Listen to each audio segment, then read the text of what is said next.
Hello there, my name is Richard McMunn from the interview training website passmyinterview.com, and in this tutorial I will teach you how to pass an NHS Band 5 interview.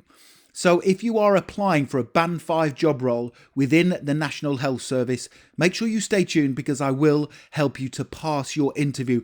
And to achieve that goal, this is what I will cover. I will give you a list of Band 5 NHS job interview questions that I strongly recommend you prepare for. These questions are applicable to all Band 5 roles. I will give you example answers to difficult Band 5 NHS interview questions.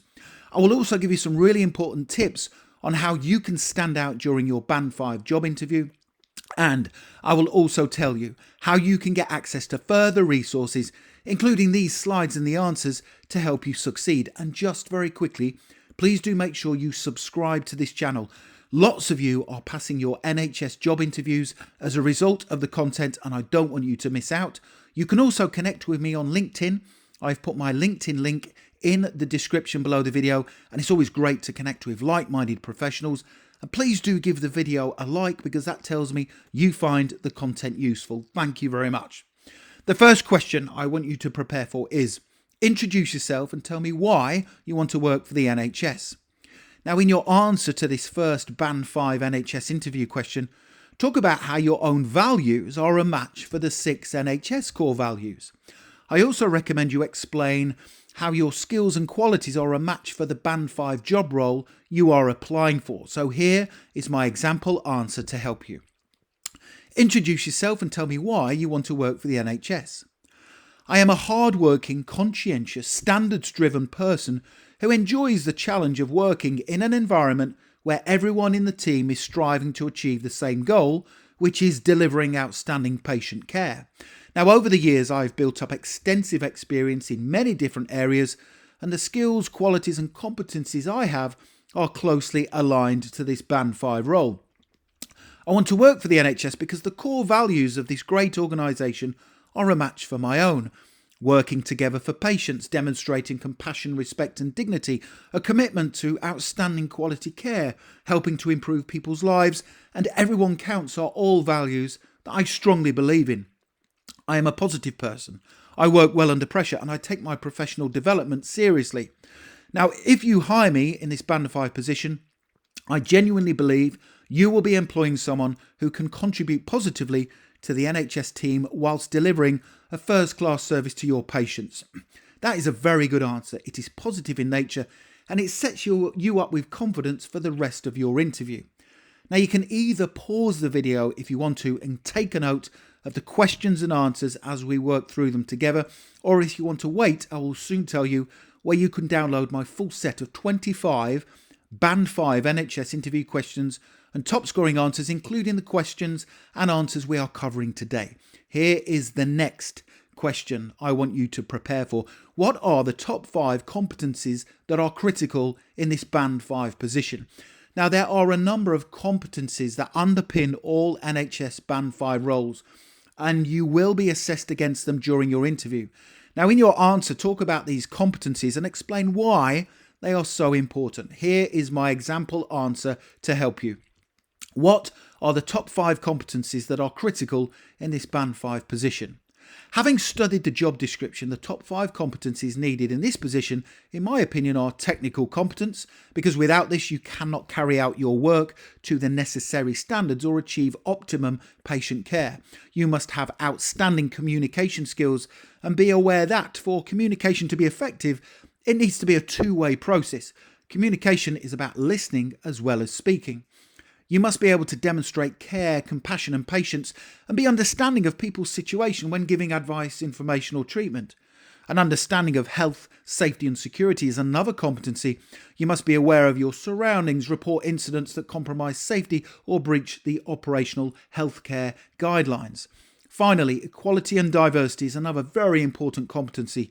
Everyone who works in the NHS must act in a manner that supports equality and diversity. This means treating people fairly, appropriately, with respect and in line with their own specific needs. That's another great answer because it shows you have a depth of knowledge that understands the important competencies that underpin the Band 5 role that you are applying for. Now, don't go anywhere because I still have many more questions and answers to work through with you. But when you're ready, if you want to click that link in the top right hand corner of the video, it will take you through to my website, passmyinterview.com, and you can download my full set of 25 Band 5 NHS interview questions and top scoring answers, including the ones we are working through together today within these slides. Here is the next question. Tell me about a time when your style of communication made a difference to a situation or an outcome. Now, as we know from the previous question, communication is one of the most important competencies needed in any Band 5 role. Give a specific scenario you were in where you went out of your way to alter your style of communication to meet the needs of the individual or the situation. So here is my example answer. I was assessing a patient who was showing early signs of dementia. The patient had a relative with them, so it was important I chose a style of communication that was applicable to both of them. Throughout my communication with the patient, I spoke slowly, clearly, and I used sentences that were easy to understand. I maintained eye contact and I gave them the opportunity to ask lots of questions. Now, whilst I was talking to the relative, I encouraged the patient to be involved in the discussions and I made sure that I gave them time to speak. It was important that I created an environment where they did not feel rushed or pressured. I also let the patient speak for themselves, and when the relative tried to talk for them, I respectfully asked that they allowed the patient to speak. Now, although this type of situation takes longer, it is vital you change your style of communication to adapt to the patient's needs because the outcome for them is critical in their ongoing treatment and care. So that is a great answer because it is specific in nature and it clearly demonstrates how you have altered your style of communication to suit the situation and to achieve the desired outcome. Let's take a look at another difficult Band 5 interview question. Tell me about a time when you challenged someone because of substandard care or compassion. Now, in your answer to this question, show that you didn't just challenge someone calmly and professionally, but that you also went on to educate them how to give the right level of care or treatment. So we don't just want to say I was in a situation and I challenged someone and they improved. You have to go on and explain what they need to do to give the right standard of care or compassion. So here is my example answer.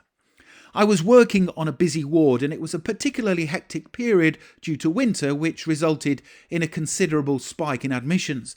Everyone in the team was working hard to deliver excellent patient care, but I noticed a locum nurse was communicating abruptly with some of the patients. I decided to speak to her to find out why she was speaking the way she was and to also try and educate her as to how we operated within this NHS trust. I chose my time carefully and I asked her if she felt the way she was speaking to the patients was commensurate to excellent patient care and in line with the values of the organisation. She looked bemused at my comments, but I went on to explain how important it was that the style of communication we used as healthcare professionals was demonstrative of compassion and respect. I gave her an example of a time she was lacking patience when communicating with a patient on the ward, and I explained an alternative way to consider speaking to them. Now, in fairness to her, she took on board my comments and she promised to improve moving forward. I then observed her during the remainder of the shift, and she was clearly more patient, considered, and using a style of communication that was expected by our patients. That's a great answer because you are identifying someone who is not carrying out the right level of treatment or communicating not in the right manner. You are then educating them, you are taking action, and there is a successful outcome where they have improved. It's a really good answer. Here's another question. Describe a situation when you used best practice in your work. Now, as you already know, best practice is any form of activity, discipline or procedure that represents the highest standards of quality patient care or treatment. Now, in the answer that follows, I have provided you with an example of best practice that is aimed at continuous improvement within the National Health Service. Here we go. Describe a situation when you used best practice in your work. I try to demonstrate best practice in all daily healthcare work, and my aim is to always improve patient outcomes. For example, in previous healthcare roles, I would always ask patients for feedback at the end of their treatment to establish how they felt about the process they had just gone through and how they felt we could improve as a service. Now, whilst communicating with patients, I would adopt a relaxed style of communication and I would ask questions such as, How did you find the process? What did you dislike about it? What could we have done to improve?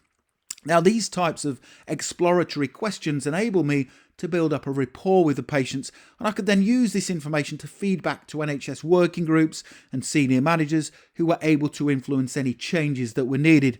The more patients I asked for feedback from, the more I learnt the importance of how they wanted to be treated with dignity and respect and to be fully involved in the decision-making process about their own care and treatment. That type of answer shows that you are a responsible Band 5 employee within the NHS. You are taking responsibility, you are caring about the future of the organisation, you are demonstrating best practice, and you are trying to help the organisation to improve, which is very important within all Band 5 roles. Now, the next thing to do is please click that link in the top right hand corner of the video. It will take you through to my website, passmyinterview.com, and you can download my full set of 25 Band 5 NHS interview questions and top scoring answers, including these slides. I hope you've enjoyed that and found the content useful. Please don't forget to subscribe. I would very much appreciate your support. You can connect with me on LinkedIn. As I said at the start, my LinkedIn link is in the description below the video. And please do give the video a like. That tells me you find the content useful. Thank you very much for watching, and I wish you all the best for passing your NHS Band 5 interview. Have a brilliant day.